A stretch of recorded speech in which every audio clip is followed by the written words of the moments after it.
नमस्कार दोस्तों, कैसे हैं आप लोग। उम्मीद करता हूं सभी लोग स्वस्थ होंगे और मस्त होंगे। स्वागत करता हूं आपका गौतम सीटेट क्लासेस में। चलिए मित्रों, क्लास की बात करते हैं। आज हमारी CDP की क्लास है, बाल विकास एवं शिक्षा शास्त्र की। और देखिए, ये हमारी 39th क्लास है।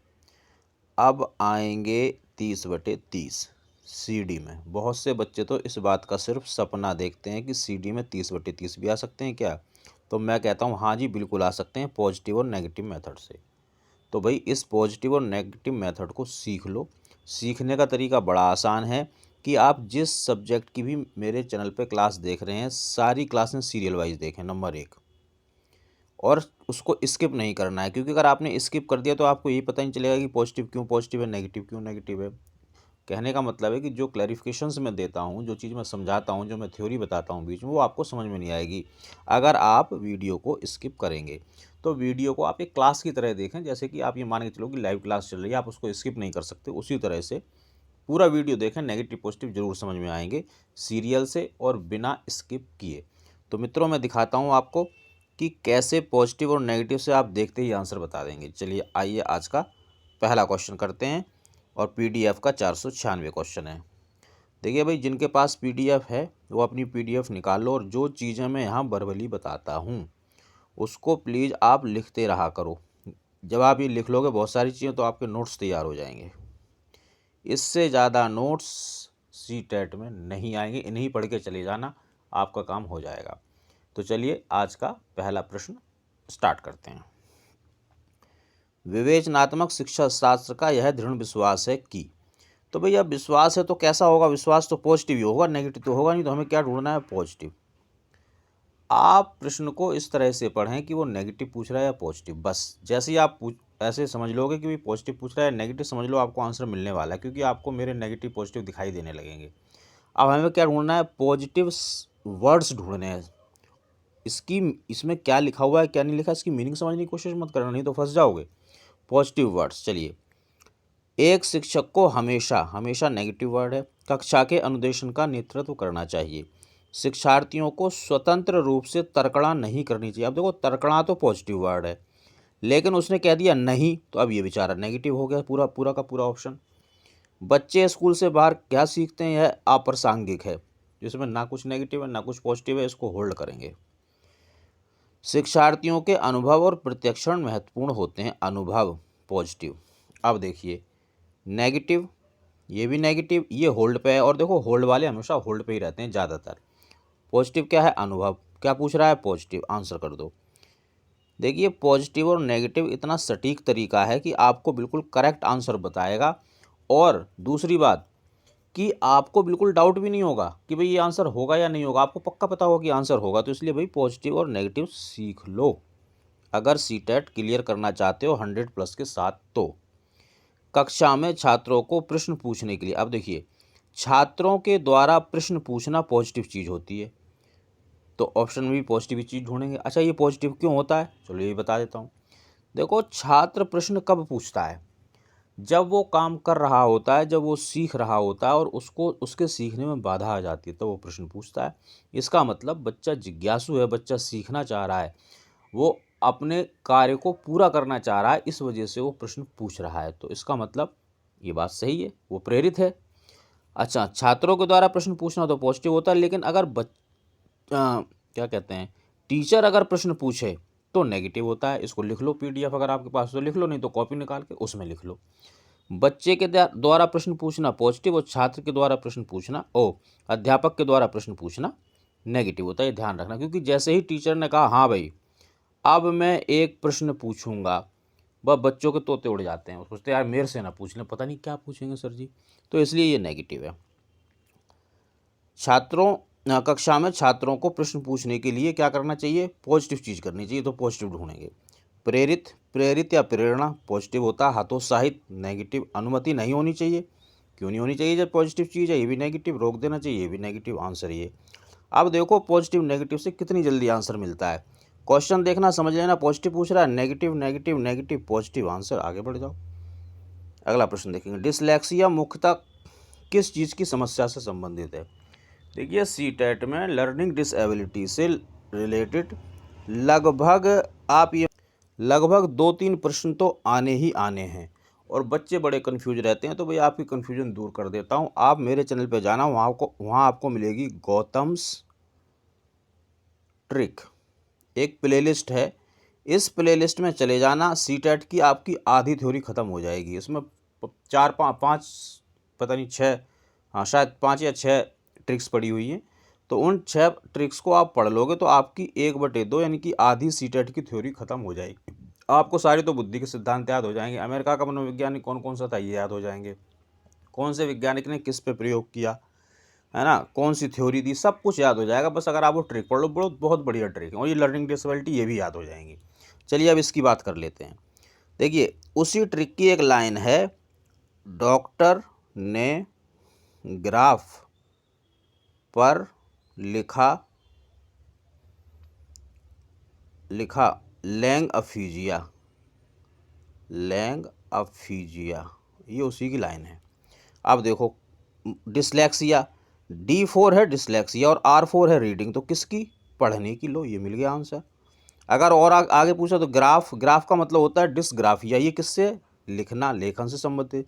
लैंग अफीजिया यानी कि लैंग्वेज से रिलेटेड जो बीमारी है उसका नाम अफेजिया है। इसी तरह की ट्रिक है और बहुत शानदार ट्रिक है, एक बार में आपको याद हो जाएगी और आप लर्निंग डिसेबिलिटी कभी भी गलत नहीं करोगे, बिल्कुल सही आंसर करके आओगे, 3 नंबर पक्के हो जाते हैं। ये ट्रिक देख लेना आप जाके गौतम्स ट्रिक में। अगला प्रश्न देखेंगे, भाषा अर्जन क्षमता किससे संबंधित है। देखिए जब किसी से फिक्स चीज़ पूछी जाएगी तो फिक्स ही बताएंगे। तो ये बात चॉम्स्की ने कही थी, चॉम्स्की ने कहा, चॉम्स्की की 3 बातें याद रखना। एक तो जन्मजात क्षमता है, जन्मजात क्षमता कौन सी है, जन्मजात क्षमता भाषा अर्जन, बच्चा भाषा अर्जन के लिए जन्मजात क्षमता लेके पैदा होता है।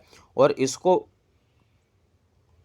चॉम्स्की ने कहा LED, लैंग्वेज एक्विजिशन डिवाइस। तो एक तो बात उन्होंने ये कही, दूसरी कही थी जनरेटिव ग्रामर के बारे में और तीसरी कही थी यूनिवर्सल ग्रामर के बारे में। तो ये चीज़ें आप ध्यान रखना, चॉम्स्की का कोई दिक्कत वाली बात नहीं। अगला प्रश्न देखेंगे, लेवाइगोस्की के अनुसार आधारभूत मानसिक क्षमताओं को मुख्य रूप से किसके द्वारा उच्चतर संज्ञानात्मक प्रक्रियाओं में बदला जा सकता है। जैसे ही लेवाइगोस्की की बात आए आपके दिमाग में एकदम से स्ट्राइक करना चाहिए कि यहाँ सामाजिकता की बात हो रही होगी या ZPD की बात हो रही होगी या स्कैप फोल्डिंग की बात हो रही होगी या MKO की बात हो रही होगी। अगर आपको ये चीज़ें नहीं लग रही हैं, आपको समझ में नहीं आ रहा कि सर जी क्या लिख रहे हैं, तो चैनल पे जाना, थ्योरीज एंड थिंकर्स एक प्लेलिस्ट है, उसमें वाइगोस्की का वीडियो पड़ा हुआ, आराम से देखो, एक बार देख लोगे और मैं समझता हूँ आप भूलोगे नहीं। सीटेट का तो आंसर कोई क्वेश्चन गलत होगा ही नहीं। चलिए यहाँ देखते हैं इस क्वेश्चन का आंसर क्या निकल के आएगा। लेवाइगोस्की के अनुसार आधारभूत मानसिक क्षमताओं को मुख्य रूप से किसके द्वारा उच्चतर संज्ञानात्मक प्रक्रियाओं में बदला जाएगा। तो भी पॉजिटिव चीज़ से बदला जाएगा, प्लस वाइगोस्की को ध्यान रखेंगे यानी कि सामाजिकता ध्यान रखेंगे।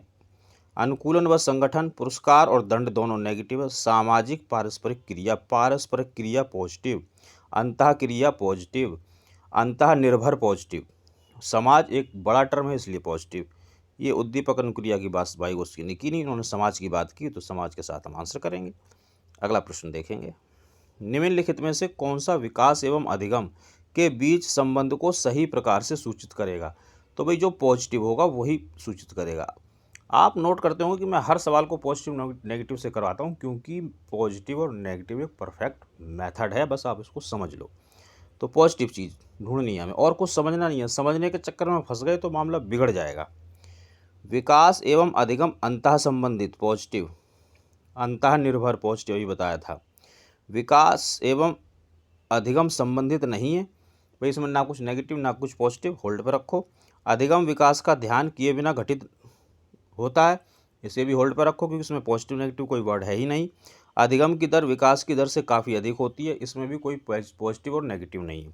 आप इसी प्रकार से प्रश्न करें, अगर आप इनकी मीनिंग समझने लगे ना तो बस फंस जाओगे, फिर आपका आंसर गलत ही होना। अपना दिमाग नहीं लगाना है, जो मैं बता रहा हूँ बस उस पर ध्यान रखो। आप क्या पूछा, पॉजिटिव, इन तीनों में ना तो नेगेटिव है ना पॉजिटिव, इसमें दो पॉजिटिव में आंसर कर दो, बिल्कुल सही आंसर है, करेक्ट आंसर है। अगला देखेंगे, पियाजे के अनुसार विशिष्ट मनोवैज्ञानिक संरचनाओं यानी अनुभव से सही अर्थ निकालने के व्यवस्थित तरीकों को क्या कहा जाता है। तो भाई पियाजे का वीडियो पड़ा हुआ है, उसमें मैंने 5 टर्म बताई हैं, 6 टर्म,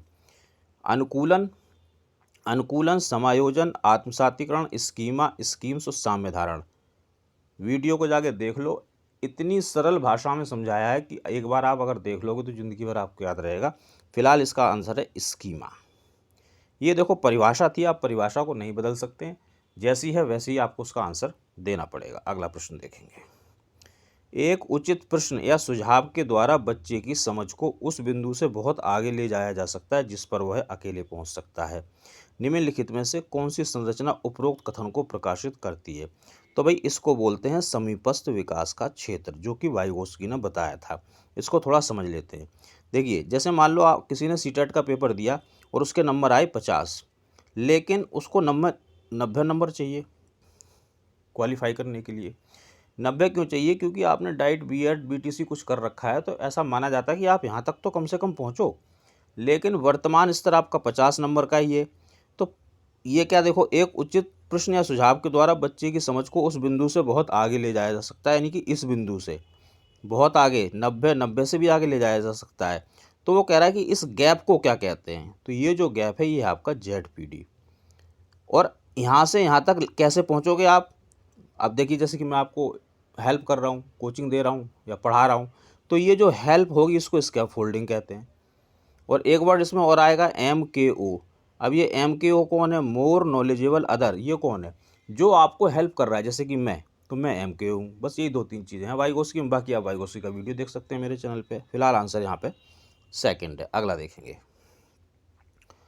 समाचार पत्रों से कहानियों एवं कथनों का चयन करना एवं प्रस्तुत करना जो पुरुष एवं महिलाओं दोनों को गैर परंपरागत भूमिकाओं में चित्रित करते हैं, निम्नलिखित में से किसके लिए एक प्रभावी रणनीति होगी?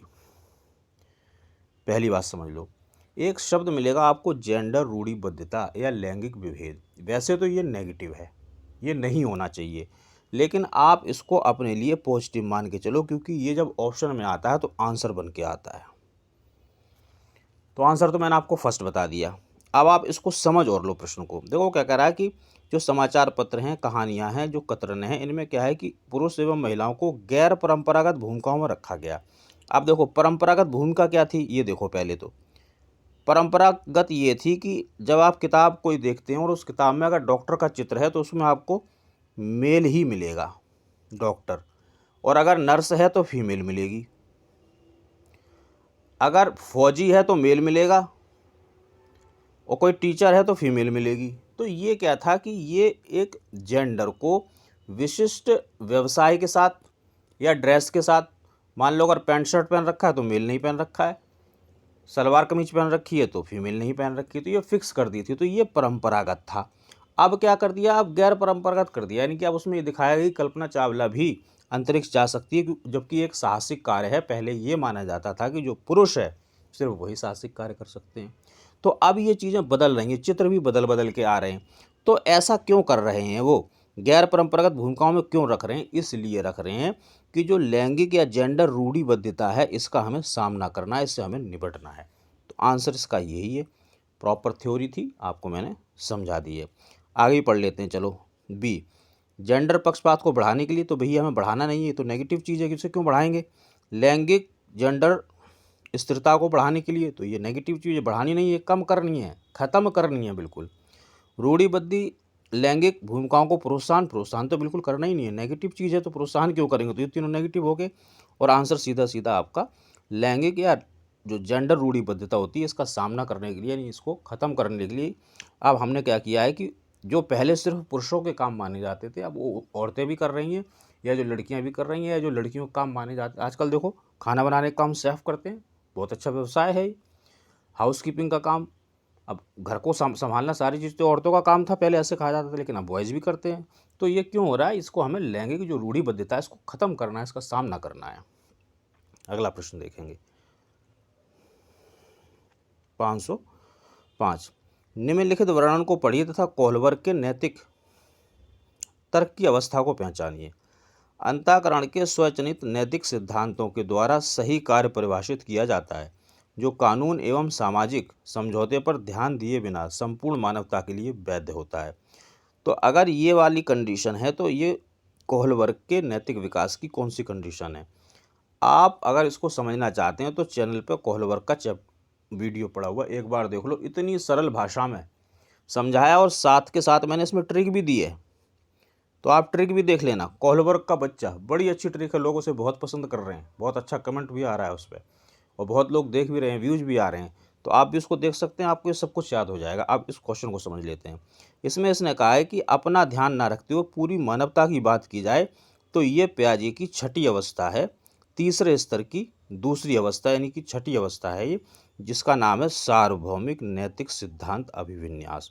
इसमें क्या होता है कि इसमें बंदा अपना स्वार्थ छोड़ देता है और ऐसे काम करता है जिससे कि मानवता की सेवा हो सके, मानवता का भला हो सके, देश का भला हो सके, चाहे उसे खुद ही जेल क्यों ना जाने पड़े। जैसे गांधी जी, उदाहरण भी बताया था मैंने, अभी भी बता रहा हूँ। या जैसे मान लो कोई फौजी होता है, उसमें इतनी नैतिकता होती है कि वो अपने देश के लिए मर जाता है ना, उसका देश बचना चाहिए, वो रहे या न रहे से मतलब नहीं है उसको। तो ये जो लोग होते हैं, ये कोहलबर्ग के नैतिक विकास में जो छठी अवस्था होती है, कौन सी, सार्वभौमिक नैतिक सिद्धांत अभिविन्यास, इसके अंतर्गत आते हैं। तो मित्रों, ये छोटी सी क्लास थी, उम्मीद करता हूँ आपको पसंद आई होगी। आप कमेंट करके ज़रूर बताएं और सीटेट से रिलेटेड आपकी कोई प्रॉब्लम है तो आप इस नंबर पर मुझे मैसेज कर सकते हैं, मैं इसका ज़रूर जवाब दूंगा। अगर आपको पीडीएफ चाहिए, नोट्स चाहिए, या कोई भी XYZ कोई गाइडेंस चाहिए, आप यहाँ पे मुझे पूछ सकते हैं, बट ध्यान रहे कि सिर्फ सीटेट के बारे में। और भाई चैनल को सब्सक्राइब जरूर करो, आपके बहुत काम आने वाला है सीटेट में। चलिए मित्रों, मिलेंगे अगली क्लास में। तब तक आप लोग मेहनत करते रहिए, स्वस्थ रहिए और मस्त रहिए।